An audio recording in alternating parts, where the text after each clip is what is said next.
Welcome to That's What She Said, where we'll spill the tea on women empowerment in the Great Lakes Bay region with your host, Christiana Malacara. Hi, everyone, and welcome to another episode of That's What She Said, where we spill the tea on women empowerment. And I just have to say thank you. I went through the Facebook of WSGW and looked up all the videos, the past 3 videos, the only 3 videos, because we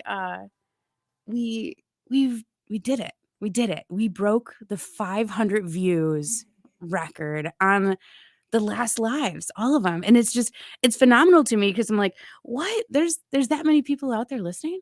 And it's really cool. It's really cool. So I just have to say thank you from the bottom of my heart.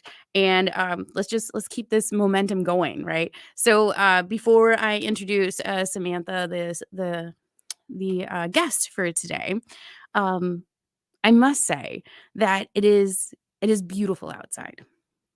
And when it's beautiful outside, there's just this internal glow within people. And we start to make connections and feel like we're part of a community, which is really important, all the way around, all the way around. So when I met Samantha for the first time over the phone, instantly I felt this like warm person on the other line, that there was just an instant connection, and it just felt like wherever she's at, there's a glowy happy day happening. And I believe it was, kind of cloudy that day that we spoke over the phone, but it makes you feel good, the sun's shining. So without further ado, I would like to introduce this week's guest, which is Samantha Engel. Thank you for being here today. I appreciate that. Yeah, thank you for inviting me. I'm glad I sounded glowy. Yeah, well, glowy, glowy and warm. Yeah. It was definitely a glowy and warm, like, wow, this woman's pretty cool. I need to speak with her and engage more, because there's a lot happening in your world that involves community and involves I'm going to use this word a lot, which is empowerment, that involves empowerment. And we're going to dive into that today for the next hour or so. We're going to talk about how all of these things and all of these key buzzwords are happening in your life. Okay. But first, who's Samantha?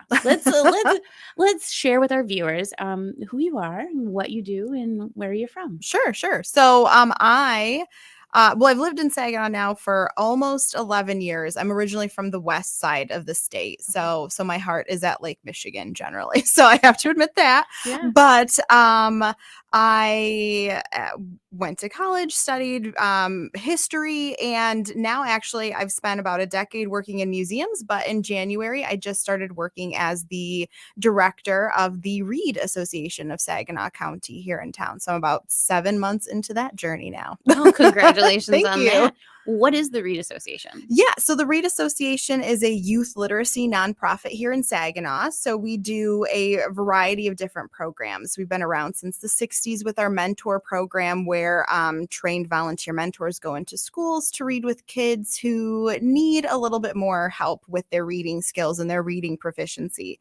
That's, of course, grown now, and we have family literacy programs in our Raising Readers Academy. We have our Family Literacy Center, where we do tutoring and other things. So we're really here to help kids improve their reading skills and really just learn how to enjoy reading and all of the reasons it's important. That is important. That is so important. Where is this located at? So our office is at 100 South Jefferson, right in downtown Saginaw. So we're right next to the Castle Museum, if you're familiar with that. And we're on the second floor of that building. So that's where our literacy center is, where we do tutoring and story times. It's where the mentors come to pick out books to give to their kiddos that they're tutor or mentoring at the schools. And that's where we are during the day. But Reed really is everywhere throughout the county. Anywhere there's a volunteer, one of our volunteers working with a kid, Reed is there. How do you like it? I like it. Yes, it's a very different move, but I am enjoying it quite a lot.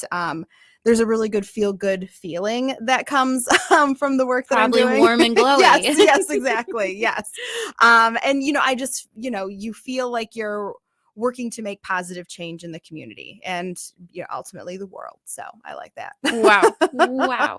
Already, I'm already saying the word wow. Last episode I counted like 13 times I said wow, but I already said it twice. So that's great. That's great. Let's take it a couple steps back. So you lived on the west side of the state. Yep. What brought you this way? My husband. Yeah. Yeah. He's from Hemlock. And so I don't think I'd ever been to Saginaw until we started dating. Okay. We met through a mutual friend when I was in graduate school. We were both in Kalamazoo going to Western. And so she's like, hey, you should meet my friend. And that's what happened. So you're a Bronco. I am, yes. As and am a I. And a yes. bulldog. Yes. Oh, wonderful. Okay. Yes. I'm a Bronco as well. Yeah, You're in the Kalamazoo alumni. school. It is very cool. But Saginaw has a unique place in my heart. And I'm sure after 11 years, you've learned how dynamic the city is. What is your interpretation, coming to Saginaw, just being here the last 11 years and seeing it evolve? So this is an interesting question because even though I've lived here for 11 years, this is the first time I'm actually working in the community. So I worked in Flint for about 4 years at a museum there. And then I worked in Midland at Dow Gardens and the Herbert H. and Grace A. Dow Foundation for 7 years.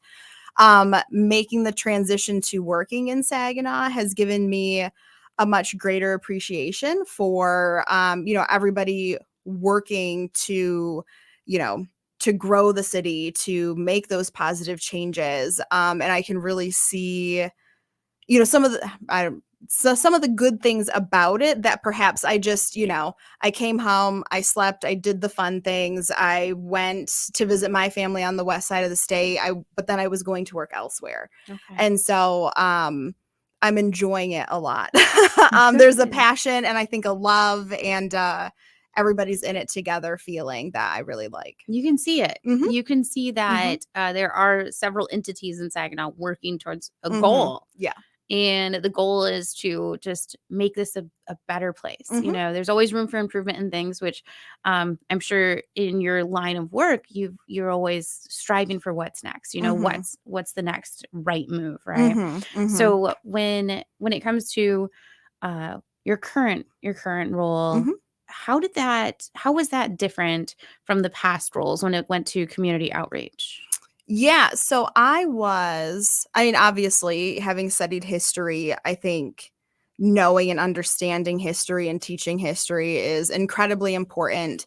And my career path has changed. I went to grad school thinking I was going to become a university professor someday and get my PhD. And then that wasn't feeling right. So I left and started working in public history in museums. And I enjoyed that because I liked educating people who were just curious. They wanted to learn about the past, or maybe they're on a day trip to Dow Gardens and they stumbled into Herbert and Grace Dow's house, and I got to give them a tour and share that story and preserve, our sort of collective story that way. But now I feel like, and it's not even that the things I was doing before obviously were not valuable. I don't want to say that, but I feel like the work that we're doing now at Reed and that I get to be involved in is much more fulfilling on a personal level. Okay. And, again, I think it's just that the world's not going to get better unless people work for that, right? And so I feel much more like I am in that work now. Wow. So I like that. That's really interesting. So you studied history. What was it that attracted you to studying history, though? Like, why history? So ever since I was in elementary school, I loved social studies. I always loved that portion of things. I loved learning about people in the past and their stories. And that just continued on and got stronger as I got older, as I progressed through school. And I ended up focusing on the American Revolution and early Republic because I was just so fascinated with, how do we form a country and how do we create a system of government and how is that all going to look? And even beyond official sort of governmental entities, but what is education going to look like in this new world? Which is actually what I wrote my master's thesis on, was education in the early republic. So I was like, oh, Wow. is it there? I feel like there's like this weird, you know, full circle coming around, even though I'm Yes. not like doing the history part, I'm still involved in education. I don't know. There's the moments where you're like, oh wow, I see how that all worked out. Yeah. So But so essentially you studied history to Mhm. preserve the knowledge of history. yeah. And in your previous positions you were sharing that. hmm And the way that I'm hearing you navigate through your career is that you went from sharing it to now formulating it. You're formulating future readers, hmm and that's potential history that you're creating. Yeah. So it does feel very full circle Yes. to new ears here. Yeah. So what's your favorite part about this transition in your life and navigating through the careers? What's Mm. been your favorite part so far? That's a hard question. I mean, I love You can have multiple answers okay. too. It's not one Okay. answer. I love getting to meet different people, and like when I in the past, you know, leading tours, creating programs, doing lectures and things like that with the history stuff, I loved just meeting people, hearing their story, finding out like what bit of history they were excited about, or people would come in to start a tour and they would be like, oh, my wife drugged me here. I don't really want to go on this tour. Is there anything I'll be interested in? And by the end, they're like, oh my gosh, this was so interesting. I Yeah. never liked history in school. And I'm like, well, yeah, because it's not just a textbook of like Yeah. questions and answers, right? And now I, I, and I like how that has sort of shifted to meeting these different volunteers who are working with the children, you know, when they stop in and, you know, I always ask them, how long have you been doing this? And, Yeah. you know, you must really like, what is it that you like about it? And you get to hear like about their stories and what's motivating them to do that work. And then the times I get to meet with the kids, I was a bookish little kid. And so when we have a book table and the kids come up to pick out a book, and I'm like, have you heard of the Boxcar Children? And they're like, no. And I'm like, well, oh my gosh, I'm going to blow your mind. You're welcome. Right. Or, you know, going into the schools and meeting some of the kids and just having the opportunity to have those interesting conversations with children it's a really special moment. And I like that. That's amazing. Okay, so I have a two-part question here. Yeah. When it comes to women in your life that have empowered you, is there anyone from history that you took note of when you were studying and was like, this chick right here, she's doing it, she's making it happen? Yeah. So this is going to be, you know, sort of very tied to the time period of history that I studied, but I love Abigail Adams. Okay. She was a powerhouse. And I think I was in college when the John Adams HBO miniseries came out. And I mean, it just highlights sort of their life and everything that Abigail Adams took on while her husband went off and did the thing, you know, and she was left at home raising these children in the 1700s and, you know, disinfecting her floors because smallpox was going on and deciding if she was going to inoculate her children, and then writing her husband. And she said, you know, don't forget about the women when you're forming a new government. And I mean, they did. They did forget, but, you know. But the point was. Yes. And she was just. So for the listeners, I'm going to pause you. For the listeners that are like, who's Abigail Adams? Yeah, I should probably explain let's that. Go back to that. Yeah. Yes. Sorry. I'm assuming you're good. things here. So John Adams was our second president and, you know, part of the Continental Congress that signed the Declaration of Independence, very instrumental in all of that. And Abigail was his wife. So they lived in Massachusetts, just outside of Boston. So she was up there during a war, raising a family while John debated things in Philadelphia. Like a very famous, you know, single mother raising children and maintaining the household, but also, like you mentioned, writing letters saying, don't forget about the women. You know, we have a voice too. Yep. I studied a little bit of history. Yeah. So, and this resonated with you. Why? I think because So throughout history, I mean, obviously, women haven't always had all of the rights Yeah. that we have today, and but they were always finding ways. I mean, first of all, they were always left to care for all of the things at home, and without all of those things happening, society wouldn't have happened.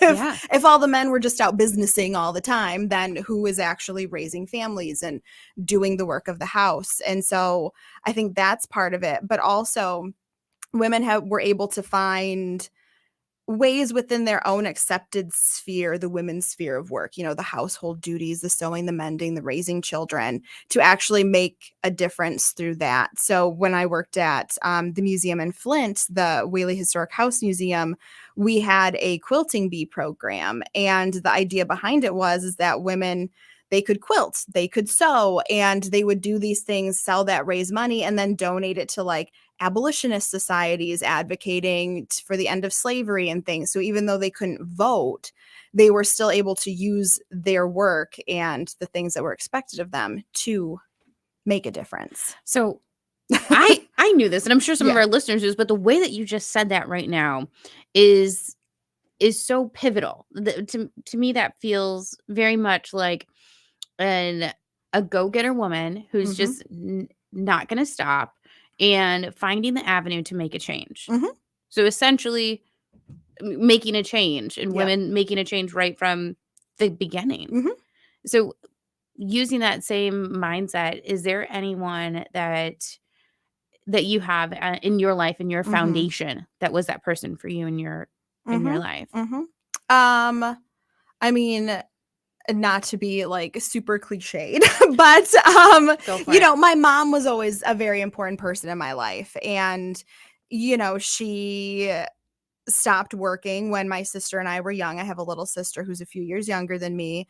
Once they were in school, she went back to work and became pretty successful in her own line of work. But at the same time, she was always there for us too. I mean, both of our parents were, but, just seeing the way that she still went to work, but she still had fun and she still likes to go on adventure. She and my dad are taking their third trip to Alaska soon, and she's hiked through the mountains and rode horseback and That's done all cool. these things. And there are moments where I'm just like, she's a tough lady, like, Yeah. and things, nothing stopped her. She was always trying to, you know she and my dad together, of course, but she was always trying to, better our lives and make sacrifices for us and, do that kind of thing. And so, yeah, she's an important lady for Sounds me. like a really cool mom. Yeah. That's pretty sweet. That's pretty Yeah. sweet. I think that, moms are so important. Mhm. They're so important. And being a mom as many roles as you've seen, right? Mhm. Um Caregiver, horseback rider.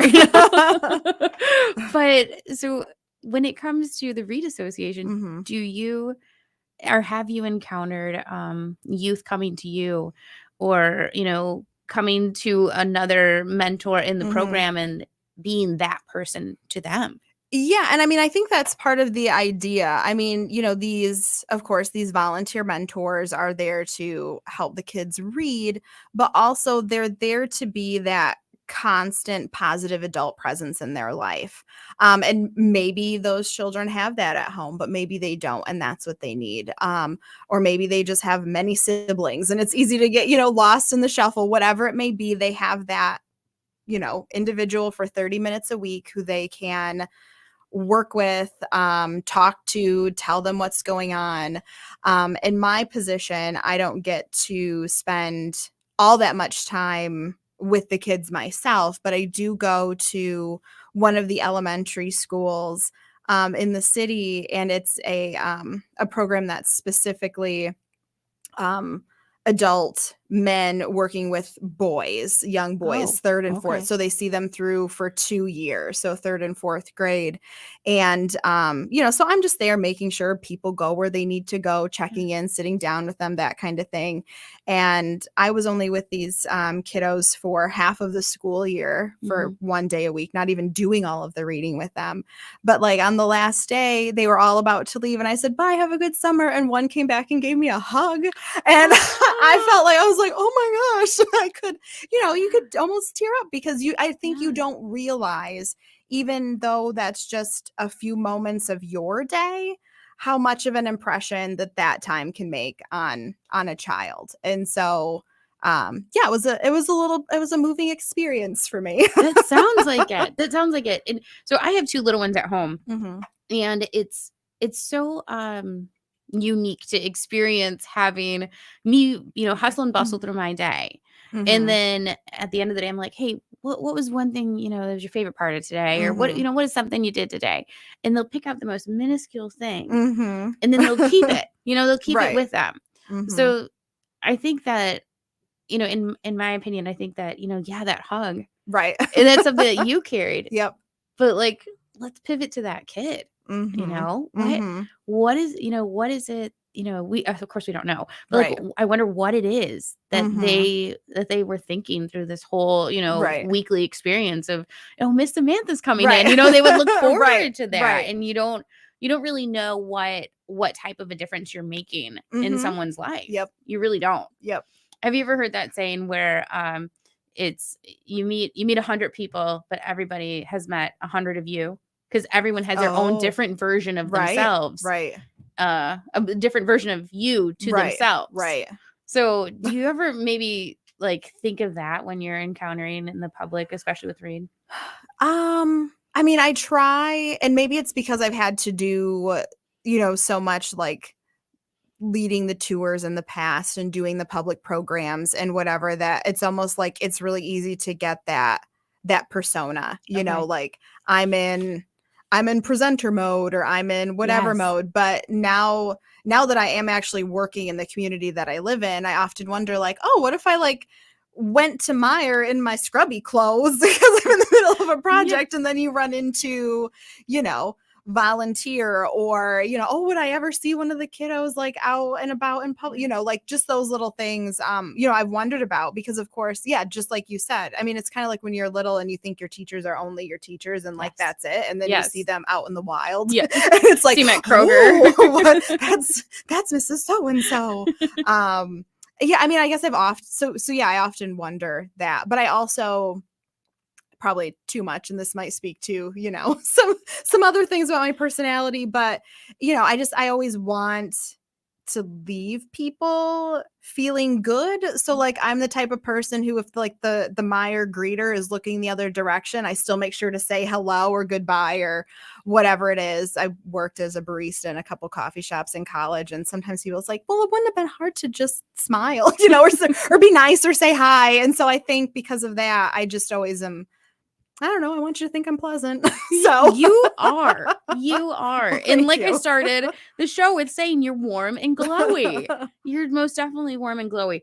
And what you're doing for the community is fantastic. The way that you're working is unique. It's unique, and it's making full circle and starting a ripple effect. And every child that you and or this program touches, there's a ripple effect happening. So we are going to come back shortly with Samantha Engel and dive a little deeper into the conversation of empowerment and her routine doing it.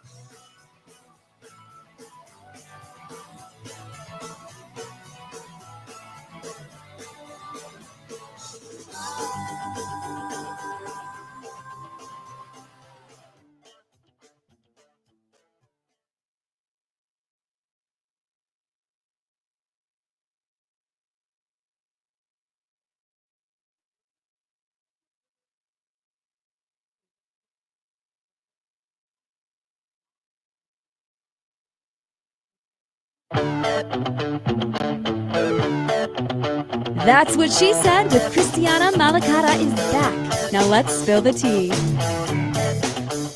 Hi, Hi, welcome back to the last half of That's What She Said, and we are here with Samantha Engel. We talked a little bit about where her career has led her and her passion behind history and even Abigail Adams. But now we're going to dive right into Samantha. We're going to talk a little bit more about you and how you empower yourself. Okay. So, yeah, Samantha, what fuels you? What fuels me other than caffeine? Exactly. Which I'm trying to work on. I'm down to just like 2 cups of coffee in the morning, which I'm proud of. Good job and Thank congratulations. you. It's a big deal. It is. I mean, ever since I was a kid, I enjoy like writing and crafty projects and just different things. So I feel like it's always silly to be like, I'm a creative person, but like creativity is important to me. And so I think when I need time in the evenings, on the weekends, whatever, to myself to kind of have that creative outlet. And so, I try to make sure I have a bit of time for that a couple of times a week. Over COVID, I started watercolor painting, and not that it's great or anything. I haven't done it in a while, but that was just one of those things that it's like, oh, the world's falling apart. I'm going to paint a picture, Let's take up watercolor. Right. Yes. So I think a lot of the listeners were in that boat too. Yes. Where it's kind of like, what can I do for me? Right. Well, everything else is happening from home. Right. Yes, exactly. Well, watercolor was a good choice. Yes. Yeah. Okay. So you kind of sparked that creative side of your brain to fuel you. Mm-hmm. Do you feel like creation and creating things for yourself or other people is empowering others as well, like through you? Oh, that's a good question. I mean, I guess I kind of hope so. Yeah, I don't even know how exactly to think about answering that. Well, do you give any of your watercolors away? Yes. So I have given them as gifts, to even as an adult. It's like, hey, Grandma, I painted you a picture. Oh, I love that. And they love it too. So I do too. That's been a thing that's happened. I mentioned I always enjoyed writing journal personally, but also writing fiction. And I recently had a short story that won a competition. And was girlfriend, let's talk about that. Let's talk about the writing. Yeah. What did you write about and what did you win? So it was the Write Michigan writing competition, which is hosted by the Kent District Library. So out of the Grand Rapids area, but it's open to any Michigan resident. And so in the adult category, I submitted my story and it made it to the top 10. And then I won the Reader's Choice Award. So, so it was published. I was very excited. It was the first time I'd ever put any of like the fiction out in the world. And it's like, oh no, now people will see the inside of my brain through the writing. What inspired you to do that? Well, like I said, I've always enjoyed writing, and even like in high school when you had to do those reports on careers, at one point I was like, I'm going to be a writer and, an author. So I, looked up all the information about it. I was like, well, how do you even do that? So instead I'm going to be a historian, which is definitely a viable career choice. Not, but dream big. Right. Dream big. And so I don't, finally I'd heard about this competition, and it took a few years for me to get up the courage to actually submit something. And I mean, never fathomed that it would be more than like oh, that was nice, work on these things, and maybe you'll get somewhere someday, kid. But it was, so that was, I felt really good about it, but I hope that through that, maybe other people could see that, you're never too young to try something new, or tap into that, thing that you dabble away at on your own, but never think it'll become anything. Like you never know. Maybe it will. So that sounds uplifting, going towards you, uplifting to you, but also uplifting the listeners who are, hey, I like to write. That's really cool. Or again, paint. Submit that paint. I'm never going to submit my painting to anything, but submit it to a thing. Or go to a craft show. Just try. Just try. I like that. Just try. So you said you had to build up the courage Yes. to do a couple of these things, right? Yes. Especially Yeah. the writing and submitting it. Is there ever a time in your life where you came across almost imposter syndrome and maybe saying like, this isn't for me? And can you tell us about that experience and how you overcame that? Yeah. So graduate school is the perfect place to have imposter syndrome. And so I got my bachelor's degree from Ferris and then went on to Western for my master's degree. And even going from, the one to the other, I mean, different departments are built differently, have different support, student body, the student bodies can dictate how rigorous those programs are, whatever. And so when I got to my master's program, I thought, oh my gosh, I'm never going to make it here. Like, I'm not as smart as these people are, or like, I'm just not prepared for this. But everybody feels that way, I found out, because, you're going from an undergraduate to a graduate program, so it's fine. But then I felt it again going into the PhD program too. And I mean, and so much of it is just professor preferences or just these things that are out of your control and don't actually speak to you as, a person. Yeah. But then after being there for a year, like I said, I was there for a year in my PhD program. I was at the University of Kentucky, and I knew it wasn't feeling right. But there's a lot of soul searching and like, is it just not right because it's hard, or is it not just right because, all of these other reasons, or is it truly not sitting well with you? You need to go a different path. And so that was difficult deciding what I was going to do. And I did decide to leave my program. And one of the reasons was because, I wanted to share history more broadly. I didn't want to just forever be writing very specific books about Thomas Jefferson because that's what my master's thesis on, to, writing books like that for other academics. I wanted to share, I wanted it to be a book that my grandma could pick up and read, or, whatever that was. And so that's why I left, and public history museums was the perfect place for me to end up, to make that shift. But I mean, even still, there are moments where it's like, but you didn't cut it, did you? Like, you just couldn't, and so that sits in the back of your head. And I recently had a friend tell me, like, you need to let that go. Like, that doesn't speak to you or your abilities or who you are, just, I hope you one day. And every year it feels a little bit better, but especially in like the year or so after leaving, it was a big, like, how could I do that? I worked so hard and I just failed. And no, you went through the choice. You made the list.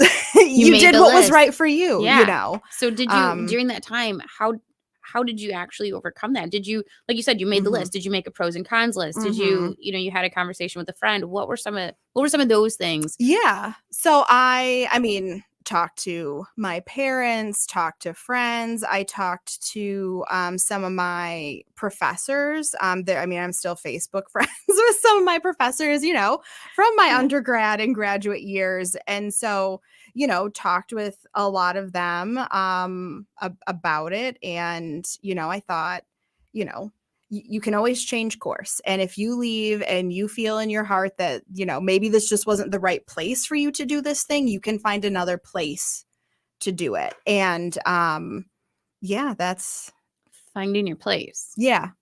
That wasn't my place. that history department was not my place. So do you feel comfortable with who you are today? Yes, I do. Yeah. You project comfortable and confident. So I can resonate with that by saying, youth in your current job, they pick up on that stuff. And when you're having a down day, kids pick up on that too. Have you experienced that lately? Kind of just a child going through maybe imposter syndrome, or maybe just saying, oh, I don't really need this book. I don't want this book. Or I'm not good enough. Have you encountered anything like that, or heard a story through another mentor? I guess I have. I don't have anything for that one. Okay. And I'm sure in part it's because I've been doing this for such a short period of time too.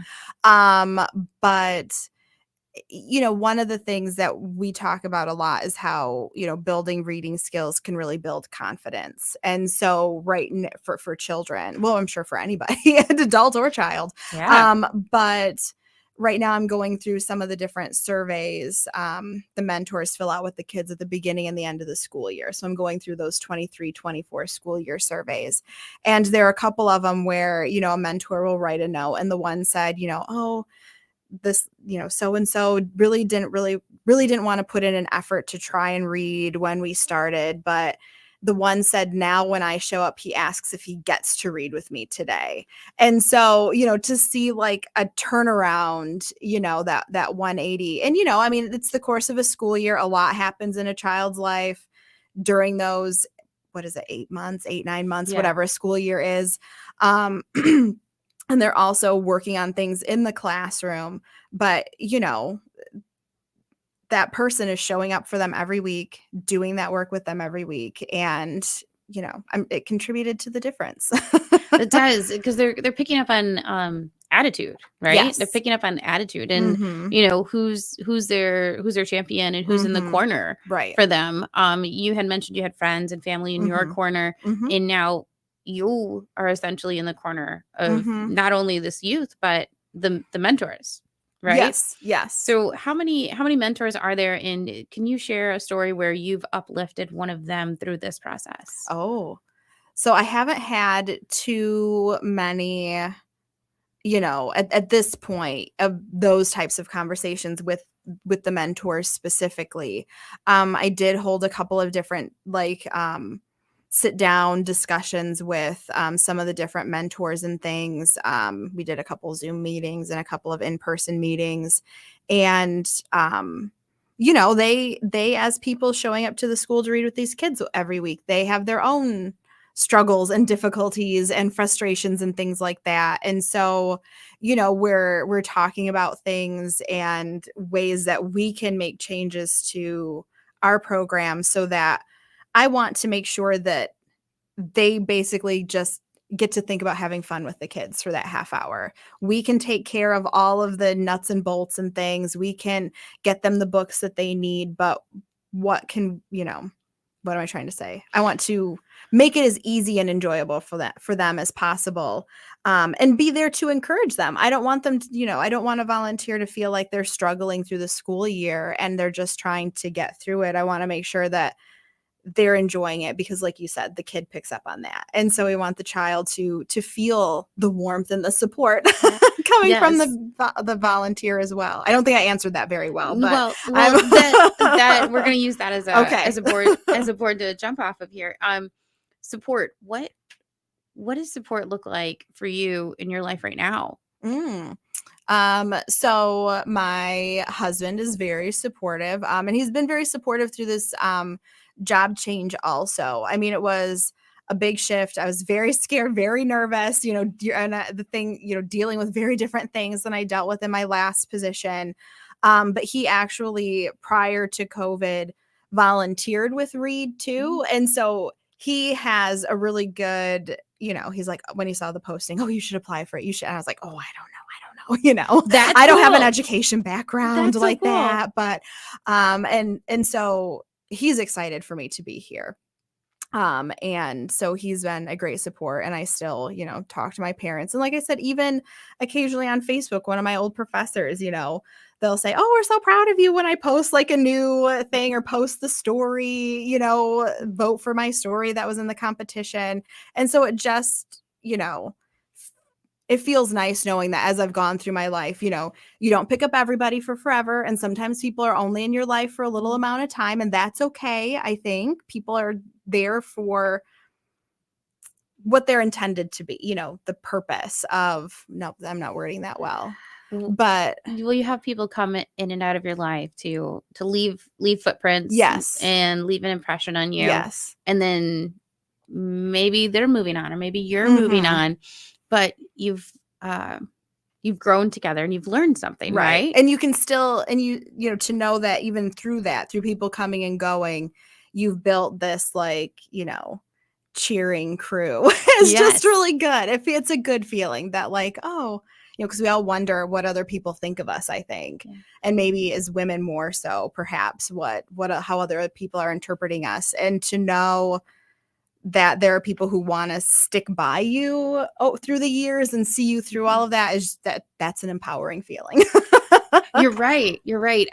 When I look at that, and it, correct me or, voice Mhm. in, when I look at that, I think of, you're here as a whole, Mhm. but you get people passing you by. Mhm. Right. Mhm. And sometimes they're long-term, short-term friends, long-term relationships, short-term relationships.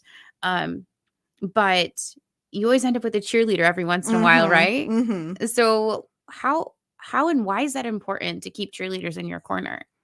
I mean, we all have those down days, or those moments where, I'm I'm constantly like, oh, does that person like me? Very self-conscious. It's Yeah. easy to be very self-conscious, right? Especially with social media and just the way that the world works now. You're so out there that it's like, well, what do all these people think of me? And in those days when maybe you're being really hard on yourself or you're unsure of things, I know that any of those people I could reach out to and they'd be like, no, Sam, you got this. Like, you're good. Stop worrying about that. You're just in your own head. We all need those pep talks, and we all need to feel connected to other people. And I think that's what that does. The connectivity. Mm-hmm. The connectivity is important. Mm-hmm. So are you that for anyone in your life right now? I mean, I like to think that I am. I have, a group of friends, a crew of friends who I've, picked up from different parts and moments, throughout my life. And there are times when, they're wondering or working through something and, they come to me, and I hope that I'm able to help them through a tough moment or listen when they just need an ear to listen to a problem or provide advice. I like to think that I'm able to be there, obviously for my husband when he's struggling with, whatever might come up, but also my family too. I've got grandparents who are getting older, and I, want to be there. They were there for me my whole life. I want to be able to be there for them now. So Yeah. Mhm. Yeah, to give that connection back, Mhm. to give that love and that Mhm. warmth back. Yeah. So when you are thinking of when you're thinking of encouraging people in your life, Mhm. is there something that you do to encourage yourself? Mm. Because in our last conversation with my last guest, we were talking about having to fill your cup to be able to pour. Mhm. So is there something that you tell yourself daily or every once in a while where it's like, hey, today's gonna be okay. This is gonna get me through. Mhm. Is there something that you do like that? I don't really have, sort of a mantra or a saying or anything like that. But I like traveling, but I really like, I've just said I like 5 times. I say wow a lot. I It's okay. enjoy, traveling through Michigan, and I love being around water. Okay. And I think there's some like woo-woo connection between people and water or something, There is. because there are times when it's like, I just want to go see one of the Great Lakes right now. Or when last summer we went on a vacation up to the Upper Peninsula, and I'm pretty sure that I can just sit there and stare at any of those, Michigan, Superior, I don't think it matters, but I can just be there by that, looking at it, reading next to it, whatever it is, and just feel a little more full or Yeah. something. I don't know what that is. And I think, being a history person, I'm also very tied to, again, those stories of the past. And so I start thinking like, oh, people have used these waterways for centuries, and really dorky things. You're great, Samantha. You are great. You are an all-star. I love this. But it's just, those are for some reason that gets me inspired or something. So yeah. So that's almost that whole idea of disconnecting. Mm-hmm. So how do you perceive that? Is that important to kind of disconnect from society and reset yourself? how do you see that being, or do you think it's important? Yeah, I mean, I'm also the type of person who have my moments where I'm like, I'm moving to a cabin. I don't care if there's internet access. I want to be in the woods and I don't want to see another person. I think we all have those moments. But I think in order to be like your authentic self, you need to be able to take off all of the masks that you wear throughout your days, your weeks, your months, whatever it is from time to time, and really, you know, whether that's journaling or writing or fishing or, you know, whatever your thing might be. I think it's important to do that and have those moments with your brain and your heart to sort of remember who you yourself are. To remember your genuine self. Yes. And so that kind of goes back a little bit to imposter syndrome, you know, Yeah. going back to who are you in the core and in the root of whatever situation you may be in. Right. So let's talk a little bit about your genuine self. If you had a couple keywords, what are some keywords about Samantha that are genuine, like in your genuine core? I think empathetic for sure. Enthusiastic. I get that one. Yes. And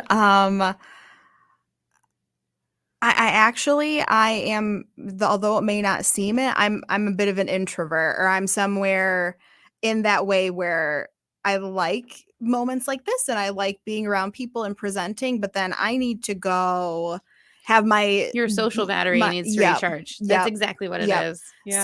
So yeah, I think those would be, empathetic, enthusiastic, and introvert. I don't know how all those work together, but they somehow do. Enthusiastic and introvert. I don't know. It's kind of like oil and water. Right.